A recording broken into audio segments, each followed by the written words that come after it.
Hey everybody, welcome back. My name's Ken. And my name's Richard. And this is Don't Blame Jesus. Today we're talking about what if, a ministry thought experiment. Rich, you brought this and it sounds pretty cool just to keep... Well, and there's a question that's in our Celebrate Recovery, but I've also heard it from other places. Mm-hmm. And so what if you knew that if you started a ministry, that God would bless you and it would be successful? Mm-hmm. What would you do? What would you do? And so part of it, brings up questions of, how do you believe that you're gifted? Could be, a passion on your heart, or it could be a bunch of different things. Right. Bunch of different things. So with that being said, do you want to go first? Do you want me to go first? Yeah, you should go first because I got to think about this a little bit because I'm like, I don't know. No, I've been thinking about it a lot. Good. I've been thinking about tons and tons and tons. All right. So, okay. A little bit about me. All right. So, I used to be a pastor. I got a master's degree in applied pastoral studies and trying to go and get hired at places like, what do we do with you? Because former pastors, like, you don't meet any of our algorithms, right? And you got this education. You probably want to get paid for your education, and like we don't have it. Yeah, and we don't. Yeah, we don't need it. And so there's all these different things, because I'd applied at like Sears and Home Depot and Target, and all these different things, and nothing. And so I applied at Taco Bell. Yeah. And I got the job. They were kind of like, I don't know. Are you going to stay here? We see you got a master's degree. Mm-hmm. And so, and by the way, we're only hiring for cleaning captain at this point. And I'm thinking, this sounds awful. Cannot be worse than being cleaning captain. Oh, no, it got worse. At a Taco Bell, though. Yeah, that's rough. That's rough, dude. Well, and then my name tag, of course, says cleaning captain, and captain's misspelled. Yes. Oh my gosh, that is amazing. Oh man. So anyway. Oh my gosh. It was So with all of that,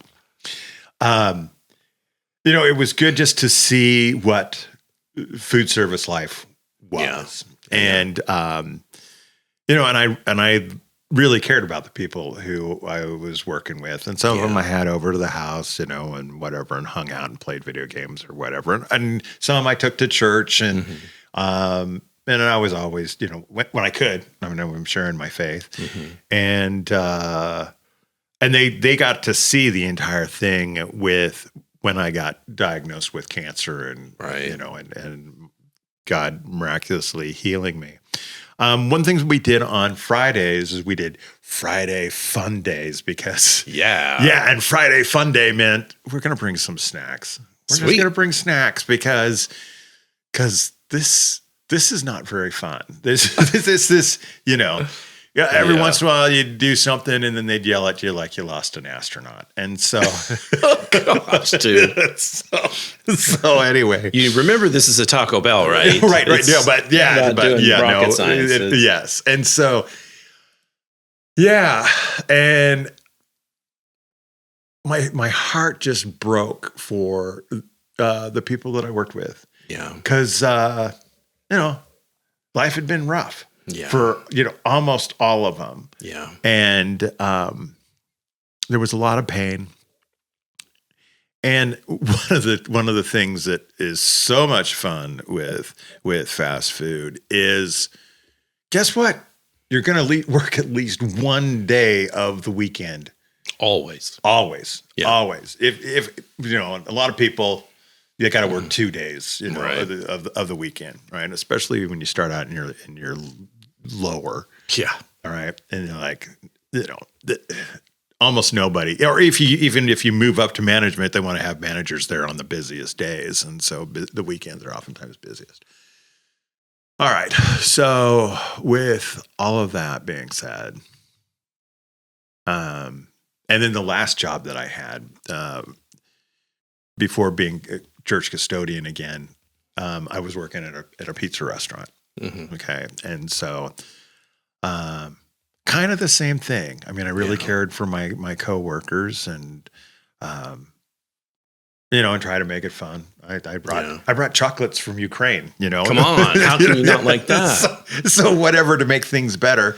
And one of the gals that I worked with came to Christ. Nice. Which was, that was God. That was God doing it. That was God doing it because I didn't hey, here's the 4 spiritual laws, Right. There really wasn't that, but it was just relationship, right? And, and listening and caring for people. It's kind of how you carry yourself. Yeah. Okay. So now we have all of that. There's something else too. See, this last one that we just did on church at the cellular level. Right. What if you did really simple church? And I'm thinking about service for service workers, right? And then run it let's say Monday night. Okay, because you got the people who can't go on Sunday. Right. 90% of the churches they don't have an opportunity to go to because right, not on Sunday, not for a service. Yeah. And so there's something else too. Our church, we have a Chin congregation. When I was at New Life Korean Presbyterian, there were 2 different Presbyterian churches that we were at. I can't remember what the first one's name was, but the second one was, I believe, Rose City Presbyterian, and so we would use their building. Right. We'd use it on Sunday afternoons, and then they had a house next to it that we would use midweek. So we were doing house church. Yeah. So we got the house. We were upstairs with the youth group, kind of in the attic, and there were, I think, children's ministry, whatever, that was downstairs, and then all the adults were in the big room downstairs, having their prayer meeting, et cetera. And so, and then in Merced, California, we had a Hmong congregation that came in on Sunday afternoons, and so. One of the fun things, about when we were with the Korean church is church got to start at 2:00 in the afternoon. You know how awesome that is? I get to sleep in every single Sunday, right? One time it was awesome for Easter. We had gone to Cannon Beach and stayed overnight and woke up Easter morning on the beach, and then we drove all the way back to Portland and went to church because we had the time. We had all the time. We could do that. So my thought is, being that congregations have been able to be in churches, you have 2 different congregations, and right. maybe you have to rent. And find a place where you can rent and have it, or maybe you can sell it as, hey, we're going to have a Bible study. I mean, it's really more of a church service, but call it a well-structured Bible study is still a church. Yes, it is. Yes, it is. And what if you say service for service workers, a ministry of whatever if the host church is, I'd happily do it with the denomination that I'm at. Because I love our denomination. Yeah. So that's my thought there. I want to make Friday fun day. I want to make Friday fun day for everybody. All the fast food places, right? So, except on a Monday. No, yeah. yes. And so my thought was, we'd go and we'd get cookies or whatever, and I just go over to Safeway and grab something and have it. And I'm like, well, that's $8 now for a dozen cookies or something like that, right? Yeah. But I go to Grocery Outlet a lot, okay? And so, if you take them a package of Oreos or whatever the package is that, limited edition, whatever, because they always have something. NASCAR Oreos. There you go. Whatever. And you stick a sticker on the front of it, right? And saying, "We see you," right? And so, you're loved. Yeah. So you do that. You're saying you actually do that at the location they're at, like on a Friday. Yes. To kind of invite them. And then you do the thing on Monday. Okay, I understand. Yes. So it's invitations. Got you. And then all you got to do is go in and say, hey, this is, service for service workers. And we just want to, we want to serve you. We see you. We recognize you. We want to make your day better. Yeah. That's it. Mm-hmm. So here you go. I'd happily just keep on going and taking cookies, if I, play the long game. Yeah. Okay. So which reminds me of something. When I was going through Horizon School of Evangelism, I'd heard about this pastor who there was some sort of gated apartment place. Okay. And he couldn't get in to be able to talk to the people there. Right. And I think, if I remember correctly, either by the gate that was there at the front or by the post office, and he just went and he took a folding chair and he just sat out there. Right. And then he just when people came to get their mail or go through the gate to enter in, he'd say hi to them. Right. And so, if you're around and you're saying hi and, chit chat and whatever, you slowly build relationship. And then all of a sudden, hey, it's mailbox guy. Yeah. And the door opens. If you are willing to invest the time, the door will open. Right. Do I think you're going to get 100%? Absolutely not. But I think that God wants to, bless and encourage and save people who aren't able to go to a regular church service. Yeah. And there's, from a missiology standpoint as well, okay, we don't have a caste system in the United States, but we have a caste system in the United States. And we do. I mean, not like India where it's here it is. And you can't escape. Can't escape. But I mean, there's upper class, there's upper middle class. Yeah. And a lot of us are now great, guess what? Lower class. And, and we're down in there. And so,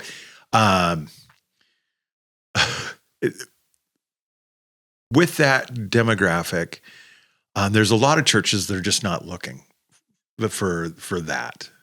I'm not saying if you see a picture of Saddleback Sam, and you can look it up. And so, I mean, and this was kind of what the area looked like. It's not like they were necessary. They understood the demographic that they had there. Or was, upperly mobile and educated, and here he's got his cell phone and whatever. And so, and that's kind of what they had in that area. But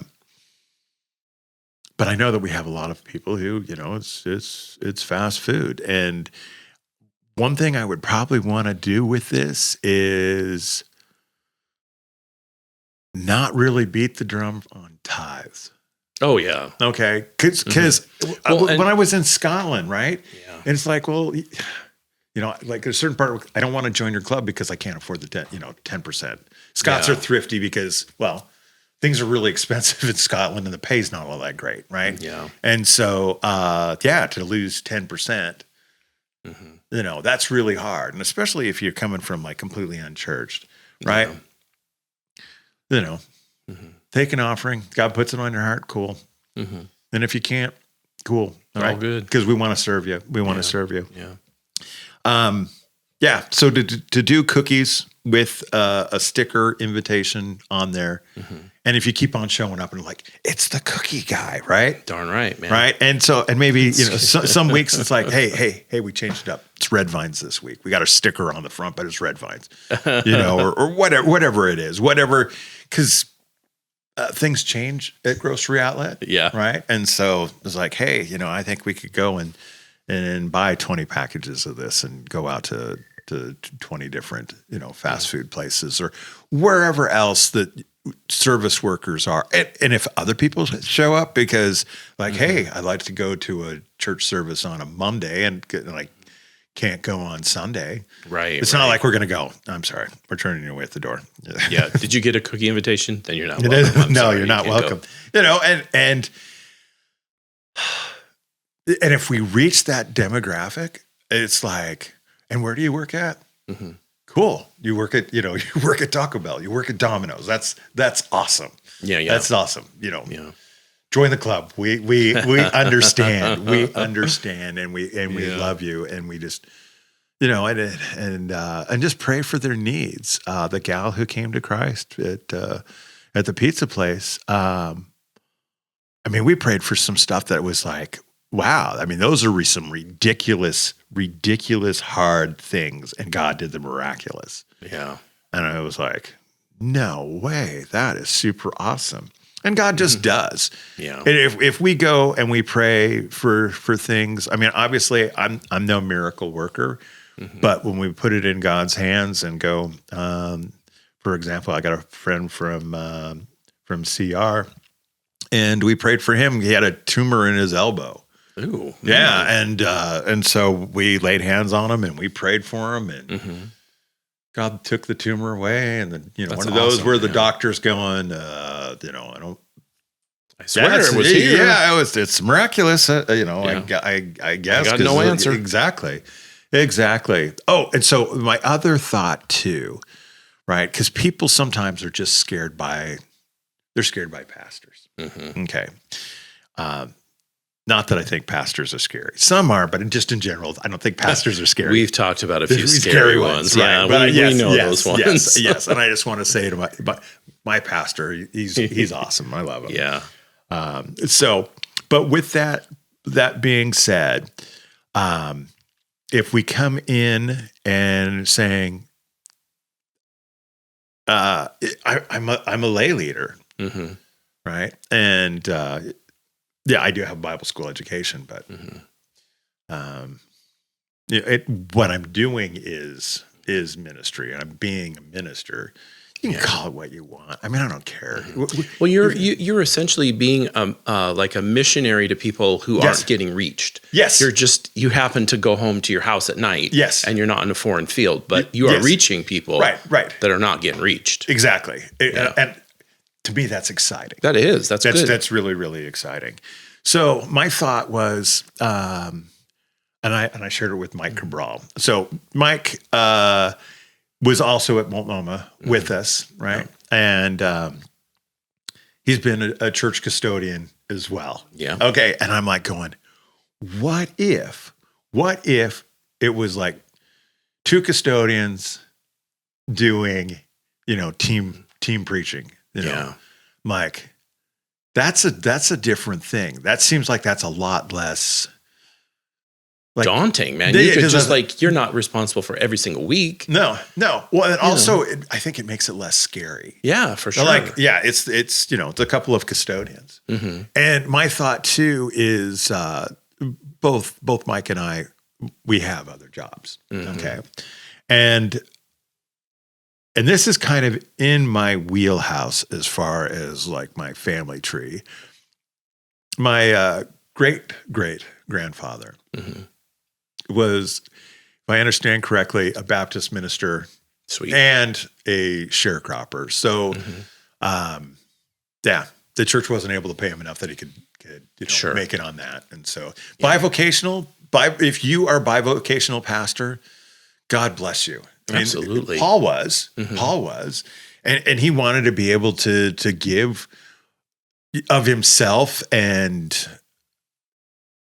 there were times where it's like, no, I don't want to be a burden to you. Okay. And this group, I don't want to be a burden. I don't. And that's okay. Cause, I'm not trying to lay up my treasures here. Yeah. Right. Every day I'm convinced more and more of it. It's like, nope. I really want to have my eyes on eternity. And let's make a difference here and reap the rewards there. And it's it'll be amazing. I'm playing the long game. There you go. Playing the long game. Yeah. I think it could be amazing. I know that there'd be all sorts of challenges with it. One that was funny. Yesterday we had a staff meeting for our Celebrate Recovery. And there was a gal, and she brought her very young daughter. I think maybe she's 2, maybe she's 2.5. Anyway, even though she had, cookies and videos, she screamed through so much of the meeting. I was like, because my thought was, okay, well, if we don't have childcare, it's okay because, we'll just buy a bunch of packages of, the really thick Crayola markers, sure. Right? And then, people can check them out. Yeah. During the service, and we'll have coloring pages for them, and that. I'm like, you know what? They can still start screaming. And I was like, that would be hard that would have been hard to try to preach through. Yeah. Especially if you had a number of kids that were screaming. I think that would be really, really hard. If they're older, and could do their coloring pages without being it would hold their attention. If yes. Sometimes. And who knows? Kids are kids, and like they can get all wiggly and whatever. Yeah. So that was my thought there, but I mean, I think it's completely doable. And I'm willing to give that. Oh, and my thought was to just start with the book of John, and just do a basically Bible 101, or a Gospels 101, and then just go through. And I listened through the book of John. The whole purpose of the book of John even says that these things are written so that you may believe. Yeah. Right. And so, and there's a few different things in there where it's like, it's written for those people who are long off, or Jesus prays for those who would come to faith through the teaching of the apostles who were right there. So, he was thinking about how the message was going to go worldwide, and also, generations of faith. And so, but go through and just, Jesus sees people, the woman at the well, for example, right? Other people would have run away, but he doesn't, right? And so, and just saying, you are seen, you are seen. We want to love you. You are seen. God loves you. So anyway, that's my thought. I like it. And so I think it could work really well, especially, if you were going to, team teach. I think that's a phenomenal way to lighten the load a little bit, not make it such a burden. Yeah. Well, Mike's awesome. So, for anybody who knows YouTube and Hoovie's Garage, he has a mechanic that he refers to as the Car Wizard. And Mike has a Car Wizard kind of beard, the Car Wizard kind of vibe, and just his heart, because Mike does a great job of just caring for people. Yeah, and especially if. I think with tough stuff and people who are hurting, I think it would be a really good team. We need to have some worship stuff too. I'm sure I could, work you in there somewhere. Yeah. My thought, and this is going to also kind of, I'm setting you up for what you were talking to me about before, is maybe we do some podcasts in advance on going through the book of John. Yeah. And do it as a gospel or 101 or a Bible 101, as far as get that college level. Yeah. But break it into break it into pieces. So it's a real systematically going through every single verse, covering it all. Yes. I like it. That'd be cool. Yeah. And record those, because we had talked about what if we were able to do something to be able to facilitate small groups or home churches or whatever. And I think that this could be part of that. Yeah, here we go. Yeah. Well, and just to follow up on that, in our life group, we had been watching some teachings through the book of Romans from J.D. Greer. It's a big, long series, just great, well-produced videos and like study guides and all that kind of stuff. I think that would be really cool if we could do that on the book of John, to have just a simple, get you from the beginning to the end and understand the message. Yes. That would be awesome. Yes. That would be awesome. Yeah. I don't know, man. I think my heart is really about just sharing a real, true gospel.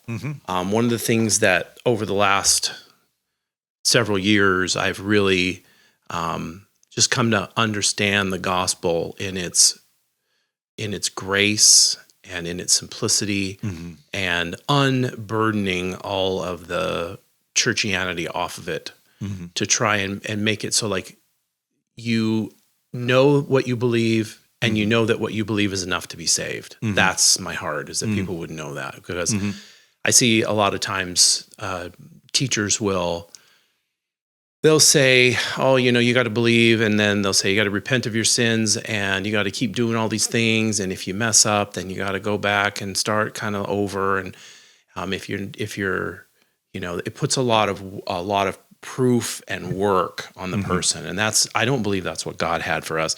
We are to walk in freedom.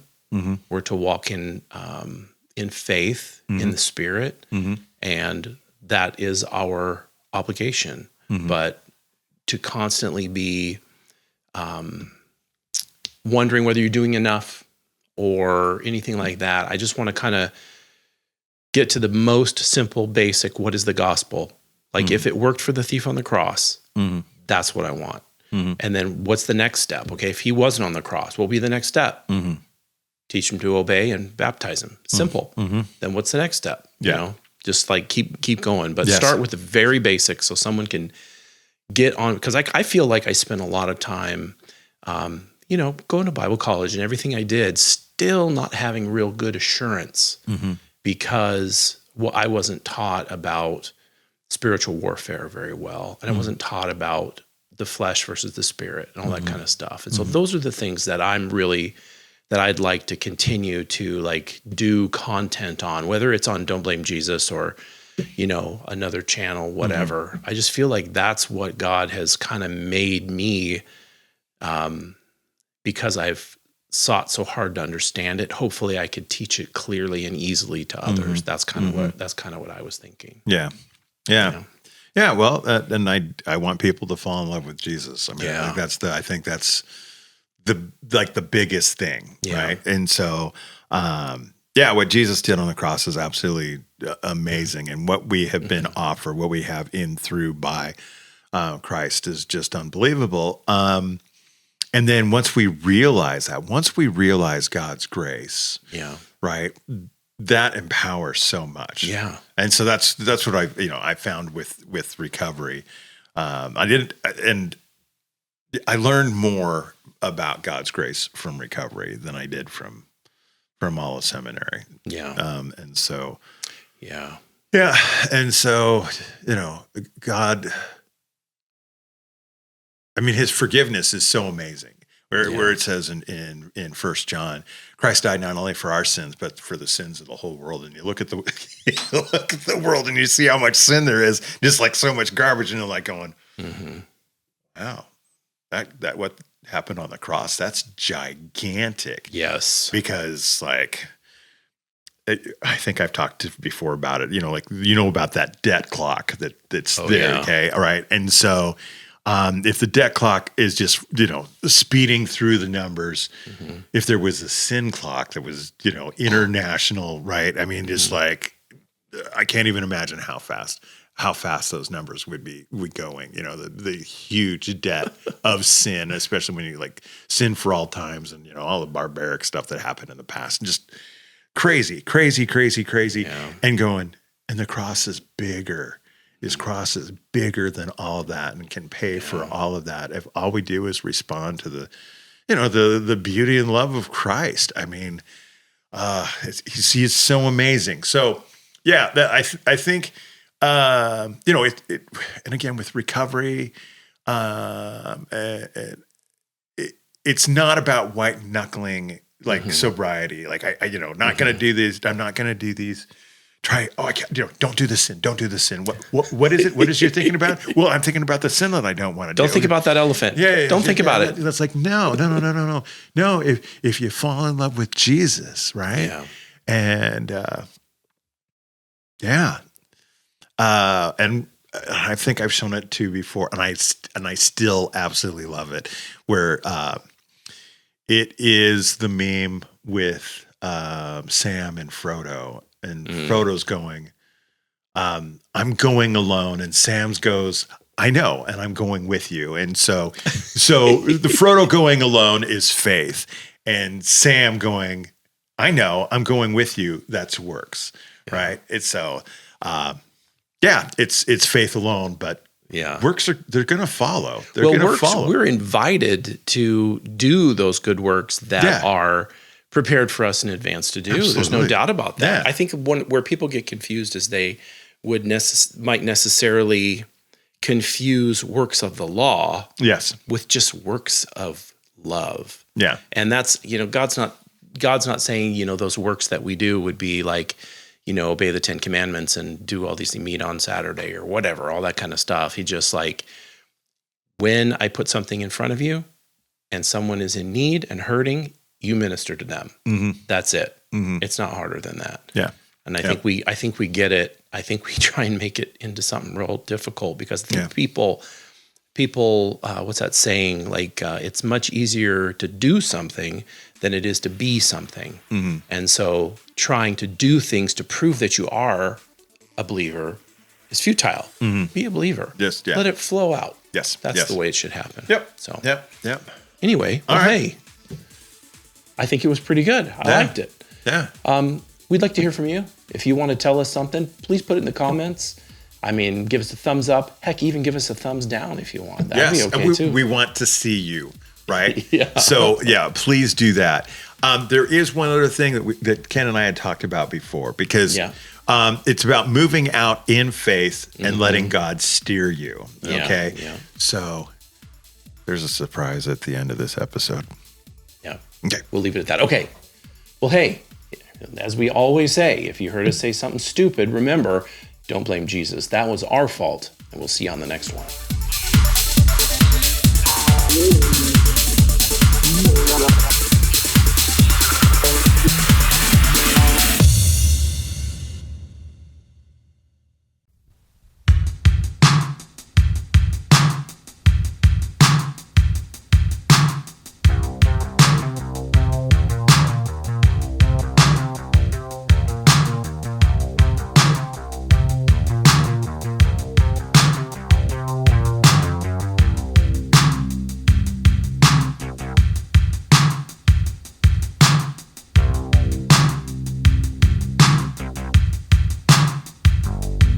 There are a lot of plans, everybody has a way. There's a lot of people with a lot to say. Everyone wants fun, to live in the sun, a treasure of pleasure weighed by the ton. But life is rough, we can't get enough stuff. Indulge, tell ya, bulge, but it's not enough. We become a selfish race. God we erase. We've forgotten about his love, forgotten about his grace. Did he die on the cross for our recreation? Was his death on the cross just assassination? Can we go halfway? Take and let him pay.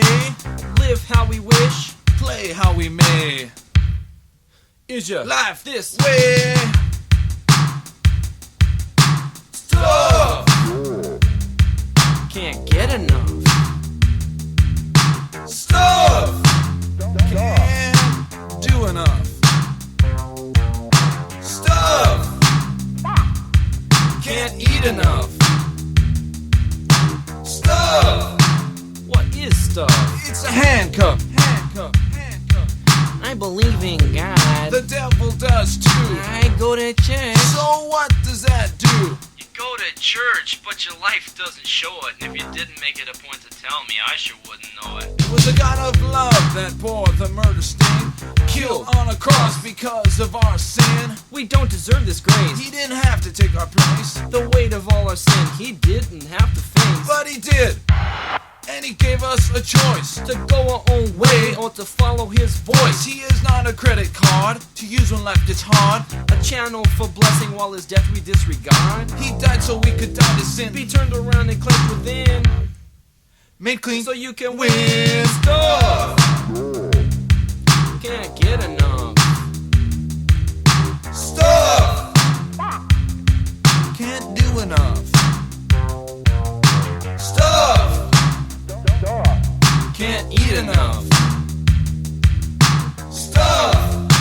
What is stuff? It's a handcuff. A what? A handcuff. So you plan your way to go. The detail of your show. God's the one Who's in control? So why don't you let go? Your life is like a car, but you won't go very far Unless you let God break in. let God steer. He will keep your car in gear. You say you want to go, but your car's not even on.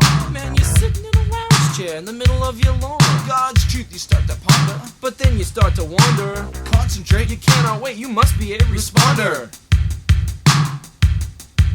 You Might not last. much longer. Stuff. Can't get enough. Stuff. Can't do enough. Stuff. Can't eat enough. Stuff. What is stuff? It's a handcuff. What? A handcuff. Stuff. Can't get enough. Stuff. Can't do enough. Stuff. Can't eat enough. Stuff. What is stuff? It's a handcuff. A what? A handcuff.